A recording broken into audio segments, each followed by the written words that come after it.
The Summer Olympic Games. Yes, that thing that seems to roll around every time you least expect it. This is the global competition of multi-sport international prestige, where everybody comes to compete for the gold. Yes, even synchronized swimming. That thing that you never think about until the Olympics actually rolls around. Does anyone actually know what synchronized swimming is? The Olympics comes in the summer and winter variants, and whilst it's easy to watch it come and go, you forget that these athletes dedicate their lives to this. They're either built like brick shithouses or thin rakes, but either way, they are incredibly impressive. And I needed to mention that because what I'm talking about today is how we can undermine all that impressive work by trying to teach everybody how to cheat at the Olympics.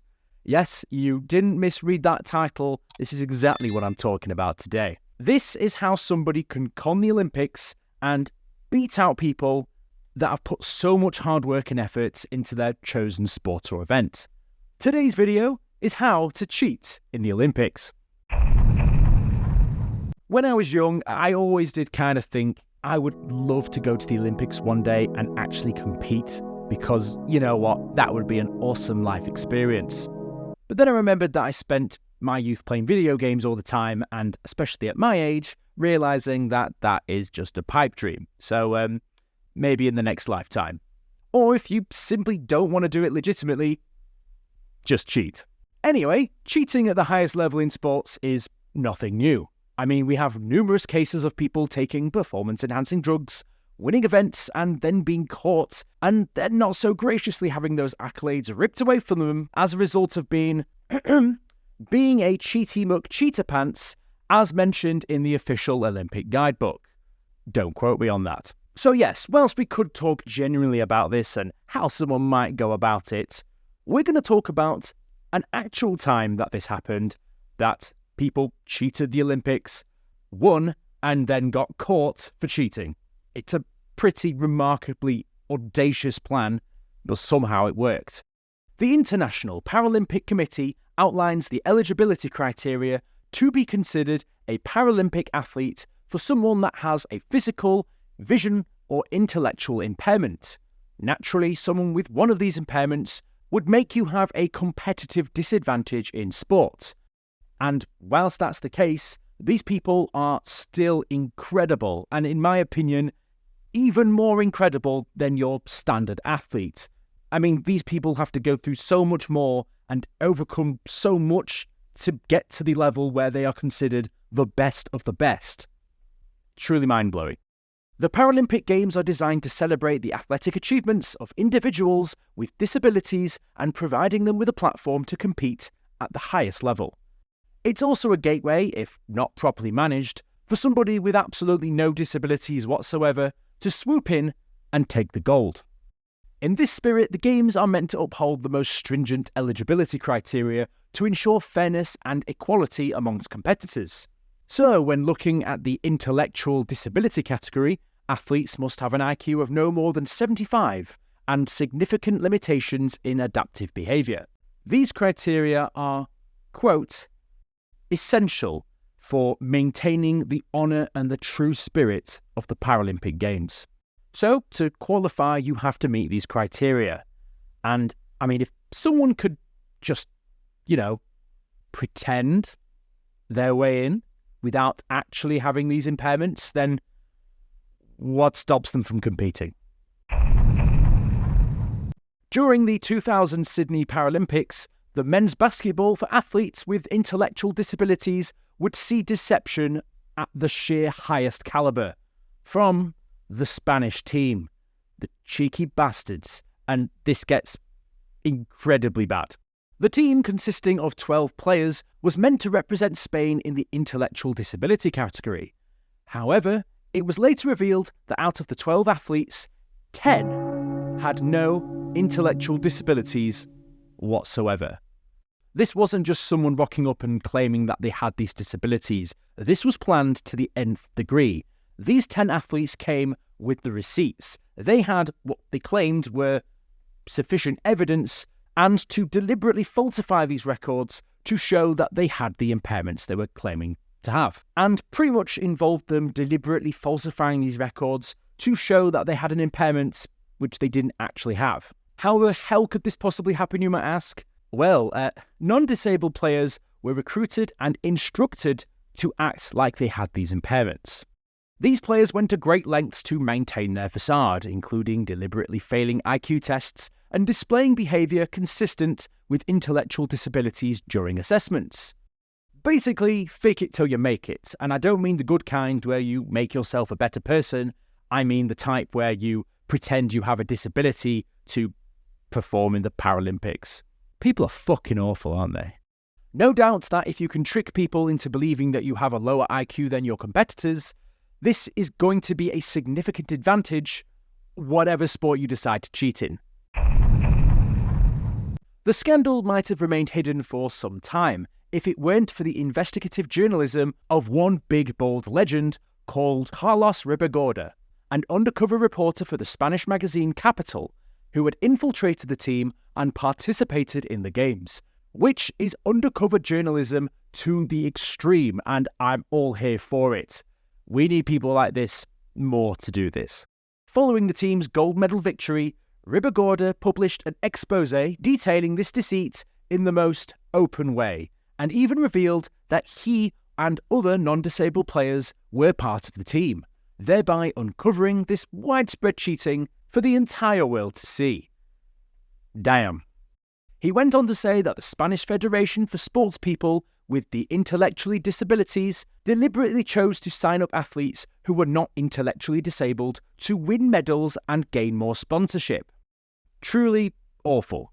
But if it wasn't for people like this, then these things just may simply never get found out. There may be an alternate reality where we're just never talking about this because we never found out. I mean, if it wasn't for someone on the inside who would spill the beans and people didn't realise that this was happening, then who knows how long it could happen for, or if it's happened before. If it got caught out this year, with the amount of years we've had the Paralympics, does make you wonder if it's happened a few other times. Something tells me it probably has. Yes, if it wasn't for this guy, we may never have known what had occurred. Or at the very least, people might have gotten away with this for a few more years before another team got caught with their high IQ pants down. Ribagorda's exposé sent shockwaves through the sporting community, with the president of the Sports People with the Intellectually Disabilities initially denying any knowledge that this happened. But after it was confirmed that 10 out of the 12 simply didn't have the disabilities, he came clean and realised the jig was up. He apologised, took responsibility and resigned before the findings were released to the public. The revelation of the scandal led to swift and severe consequences for the Spanish team, as you would probably imagine, who up until this point had basically just made a mockery of the entire system. The International Paralympic Committee took decisive action and stripped the team of their gold medals. This measure, as you might imagine, was intended to send a message. Anybody caught doing this bullshittery will be punished, no exceptions. Which had to be the only option, otherwise it would undermine the entire integrity of what the Paralympics was about. And thank God they did, because we don't want people getting away with this. However, the impact of the scandal extended far beyond the Spanish team, as it exposed the significant vulnerabilities in the Paralympic classification system, particularly regarding the verification of people with intellectual disabilities. The IPC were prompted to suspend events for athletes with intellectual disabilities until a more stringent and reliable process could be implemented. This suspension remained in place until 2009, which is insane. All these people who were amazing at this sport and fell under the criteria of intellectual disability simply couldn't compete because of a few bad actors. Some events were reinstated before this, but the vast majority fell under this ban. This is why we can't have nice things. Looking at you 10 out of 12 geezers over there, you sneaky bastards. But yes, that is why it's important we have rules, people, and why those rules need to be quite strictly enforced. But the fantastic thing about this was, after these rules were put in place, we have never had anybody cheat their way into the Olympics or Paralympics ever again. I would be saying that if we were in an alternate reality, but unfortunately, we're not. At the Tokyo 2020 Paralympic Games, Indian men's discus thrower Vinod Kumar was banned for 2 years after being found to have intentionally misrepresented his abilities. Basically, if you compete against other Paralympic athletes who have a similar level of ability as a result of your disability, but if you overcook it and claim that you're more impaired than you actually are, then again you fall foul of these rules and can be punished accordingly. Otherwise known as being a cheaty muck cheaty pants, as per the official Olympics guidebook. Don't quote me on that. But yes, even things like this, you have to be very careful because the rules are there for a reason. Whilst he did have impaired muscle power in his legs and was seated for the event, the extent of his disabilities, as he claimed, compared to his actual disability, didn't quite match up. And because of that, he had a significant advantage over his competitors, which again is unfair and goes against the entire spirit of the games. I mean, even if you put yourself in a position like that and you win and nobody realises, what's the point? I mean, you walk away maybe with a gold medal and think, I've won this, and then realise I probably don't deserve this because, well, I cheated for one, but also, how can you legitimately say that you are the best in that sport when you know that you were performing against people who had significant impairments and you didn't? The few words that come to mind are cheaty muck cheetah pants, quoted by the official Olympic guidebook, but don't quote me on that. Can't we just enter these games with the spirit of fairness? But I know at the start I was going to tell you how to cheat. I mean, obviously, don't cheat. I'm just explaining instances where it's happened, so take that as you will. So, ethical and moral conclusion. Words of encouragement and absolution. I think we all know that this is wrong. And if you really, really want to cheat at the Olympics or Paralympics in the future, then just look at these examples, but know that it's going to end very, very badly for you, one way or another. Who knows? Maybe if you did this in the future and get caught out, you might even star in a future video where I talk crap about you for 10-15 minutes. So the real conclusion is that maybe we just shouldn't do this. Go to the events in the spirit of real competitive sportsmanship and actually perform in categories we're meant to perform in. And don't be a cheater muck cheaty pants. Part of the official Olympic guidebook, don't quote me. So yeah, like, comment, subscribe. Maybe we just train people to be a professional actor instead of actually being good at a sport, because clearly this has worked for many people. Damn it, how do people keep getting away with this? Cut the video, end it.